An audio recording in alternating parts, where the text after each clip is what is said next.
Hollywood TV.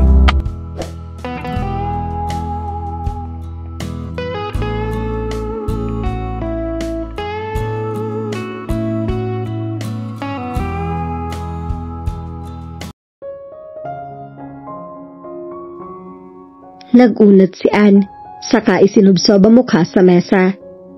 Antok pa ako. Nauna na sa simbahan ng mga tao sa bahay. Hindi na siya nahintay pa ng mga ito dahil kulang na lang ay pakasalan niya ang mesa dahil hindi niya magawang humiwalay roon. Napilitan lang siyang bumangon para sana saluhan ng mga ito at sa almusal at sumamang magsimba sa mga ito. Pero nakaalis na pala mga to. Mag-aalmusal na sana siya pero para siyang lantang gulay na hindi makagulapay sa mesa sa matinding antok. Lagi kasing toxic ang schedule niya sa ospital, kaya siguro ngayon nakatikim siya ng mahaba-habang bakasyon para bumabawi ang katawan niya. But then, there was the family's tradition to go to church. Gusto sana niyang tuminggi. Nahiya lang siya dahil naka-oo na siya na magsisimba rin siya. Bakit ba kasi ang aga nilang magsimba? Tuluyan na niyang ipinikit ang kanyang mga mata. 5 minutes. Nakalanghap siya na mabangong aroma ng kape. Kasunod niyon ay mas mabangong amoy ng pinaghalong both bath soap at aftershave cologne. Pinilit niyang dumilat. Nakita niyang nakaupo sa katabi niyang silya si Art. Bawal matulog sa mesa. Inumin mo na yung kape mo para magising agad ang diwa mo. Tinapunan lang niya ng tingin ng kape na tinimpla nito para sa kanya. Dumiretso na siya ng upo. Bakit ang gwapo mo? Thank you. He sipped his own coffee as he read the newspaper. You know, hindi labag sa batas ang magsuklay. Hindi niya pinansin ang sinabi nito. Aren't you going to church? I was just about to. Nakita lang kita kaya andito pa rin ako. Hinihintay mo ko? Maybe. Walang pakundangan naghikab siya. Mauna ka na. May 5 minutes pa akong iidlip eh. I'll wait. Malilate ka. I'll wait. Pinagbastan niya ito. Napakagwapo talaga nito. There was also something new about him that morning. Nagpagupit ka ba, Art? No. Bago ang polo mo? Luma na. Lumapit siya rito at inamoy-amoy ito. Nakakunot noong nilingon siya nito. Yes. You still have that some wonderful scent, pero parang may bago talaga sa'yo. Hindi ko lang mapinpoint kung ano. Isang beses pa siya naghikab. This time, si Art na mismo ang nagtakip sa bibig niya ng hawak nitong dyaryo. Your 5 minutes is up. Nakabihis ka na rin lang naman, umalis na tayo pagkatapos mo magsuklay. Pwede ba kayo na lang ang magsimba? Inaantok pa talaga ako eh. Sabihin mo na lang sa mga kamag-anak mo na nalason ako sa kape. Bawal magsinungaling sa church. Drink your coffee. It'll make you feel better. Tumayo na ito at lumabas ng kusina. Tinitigan lang niya ang kape. I don't want to be part of this early riser family. Bulong niya. Pero nang gumuhit ang mainit sa kape sa lalamunan niya, nagising kahit papaano ang sistema niya. She was already enjoying her cup of coffee when Art came back. Ngunit imbis na maupo sa dati nitong pwesto, ay tumayo lang ito sa likuran niya. Tatanungin sana niya ito nang maramdaman na masuyog na paghagod ng suklay sa kanyang buhok. Akmang magsasalita siya nang unahan siya nito. Stay put. She did. Hindi na siya nagreklamo dahil masarap sa pakiramdam ang ginagawa nito. Ang problema, lalo lang siyang hinila ng antok. Wake up! She closed her eyes at sumandal sa headrest ng inuupaan niyang silya. 5 minutes. We're really going to be late. 5. Hindi na niya na ituloy ang sasabihin dahil pinigilan na ng mga labi nito ang ano pang mga sasabihin niya. Nanlaki ang mga mata niya. He was kissing her, pero bago pa niya nanamnam ang masarap na sandali, inilayo na nito ang mga labi sa kanya. Gayunman, hindi ito lumayo sa kanya. Gadangkal lang ang layo ng kanilang mukha sa isa't isa kaya kitang-kita niya ang sariling refleksyon sa mga mata nito. "Wake up, Sleeping Beauty. You kissed me." "Yes, I think I did." Ngumiti ito. Sapat na iyon para magising ang groggy na diwa niya. "Pwede na siguro tayong umalis?"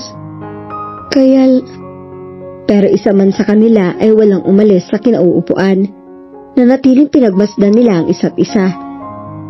"Gusto mo pa bang buhatin kita?" tanong nito. "Pwede," pa-cute na sabi niya. "Sure," ngunit nang kumilos ito para buhatin siya, ay mabilis siyang tumayo. "Joke lang. Sige, tayo na." Next time lang siguro niya tototohanin ang sinabi niya. Mahirap na, baka hanggang sa simbahan ay walang laman ng isip niya kundi ang kamunduhan para sa masungit pero ubod na yamin ng lalaki. But darn, did he really kiss her? Cool. Nakatayo sa isang tabi si Anne habang pinapanood ang mga tao sa church na masaya nagbabatian at nagkukwentuhan. Katatapos lang ng Sunday service at magilo na nakipag-usap ang pamilya ni na Art sa pastor ng mga ito.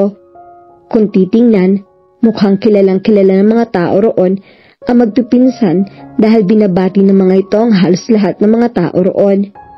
Napalingon siya nang marinig ang isang grupo ng mga may edad na mga ginang na pinagkwentuhan ng magpipinsan. Nakakatuwa na makitang narito uli ang buong pamilya nila, no? Sana lang pati ang mga magulang nila ay kasama nila. Masarap pa namang makakwentuhan ng mga yun. Oo nga, manang-mana sa kanila mga anak nila. Hindi namimili ng mga taong makakasalamuha. Kahit halos isang beses sa isang taon na lang sila nagkakasama-sama sa lugar natin, hindi pa rin sila nagbabago. Mababait pa rin ang mga bata.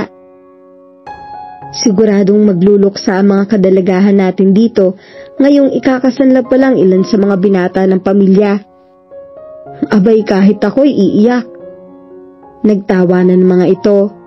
Lalo siyang naintriga sa usapan ng mga ito kaya pasimple siya nagpatuloy sa pakikinig. Lalo na nang mabanggit ang pangalan ni Art. Pero ang mas nakakatuwa ay ang pagdalo ngayon ni Art. Akala ko talaga hindi na siya tatapak sa loob ng simbahan kahit kailan. Oo nga nagulat din nga ako nang dumating siya kanina. Hindi ba't kahit nagsisimba mga kamag-anak niya ay hindi siya sumasama?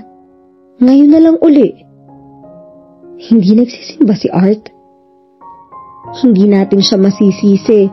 Dating leader ng music ministry ng Church si Sheila Natahimik na ang grupo ng mga ito. Napalingon siya sa kinaroroonan ni Art. Magilo pa rin nitong nakikipagkwentuhan sa mga kausap nito. Kung hindi siya nagkakamali. Iyon ang unang pagkakataon na nakita niya ito nakipag-usap sa ibang tao na napakaaliwalas na mukha. Kaya siguro lalo nag-stand out ang gandang lalaki nito. His smile was really something. Nakakalungkot lang isipin na ang babaeng minahal nito ng husto ang siya ring nag-alis noon ng ngiti sa mga labi nito. Sorry Sheila, aagawin ko si Art mula sa alaala mo kahit anong mangyari. That wonderful man deserves to have another chance at happiness.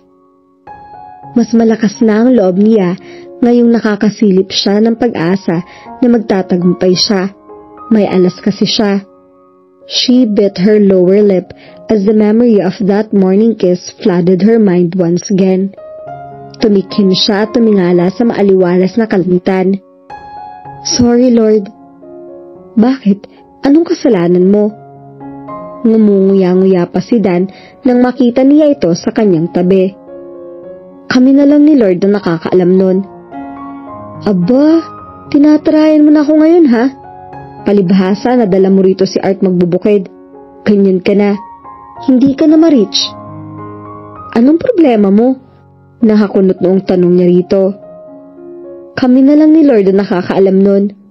Ngumisi pa ito. Although, I have to congratulate you for dragging him to church. Actually, siya ang kumaladkad sa akin dito. Oh? Yeah. Talagang gumaganda ang progress ni Art.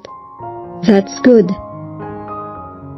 Lahat na may kinalaman kay Sheila na nakapagpapalungkot kay Art, tatapalan ko ng pagmumukha ko. Pangako niya iyon, hindi lang sa kanyang sarili, kundi lalo na para sa lalaking mahal niya. I want to make him happy, make him smile more. And you're doing a great job. I've never seen Art this open to people since Sheila died. I've never loved anyone this way.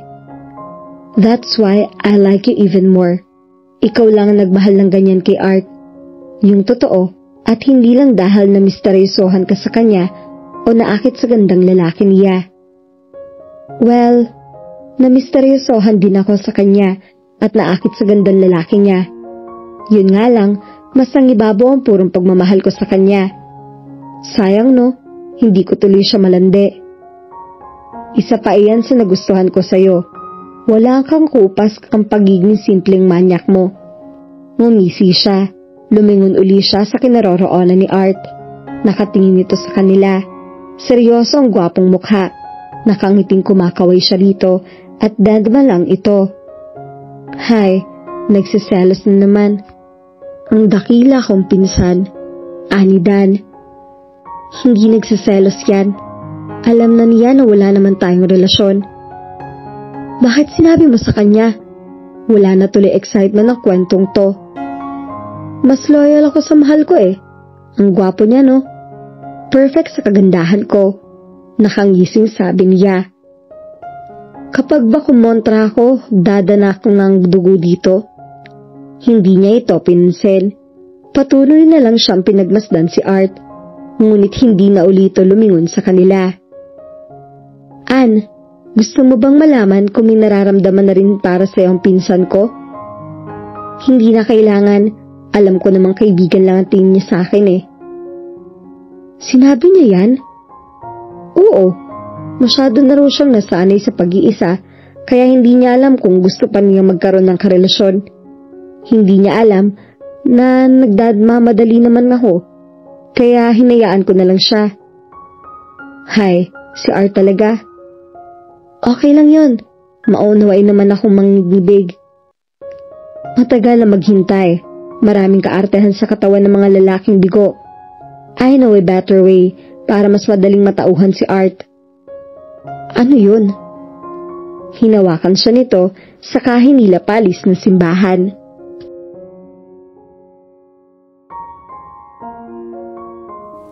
At dito na po nagtatapos ang ating kwento. Sabay-sabay po nating abangan ang susunod na kabanata. Maraming salamat po. God bless and stay safe.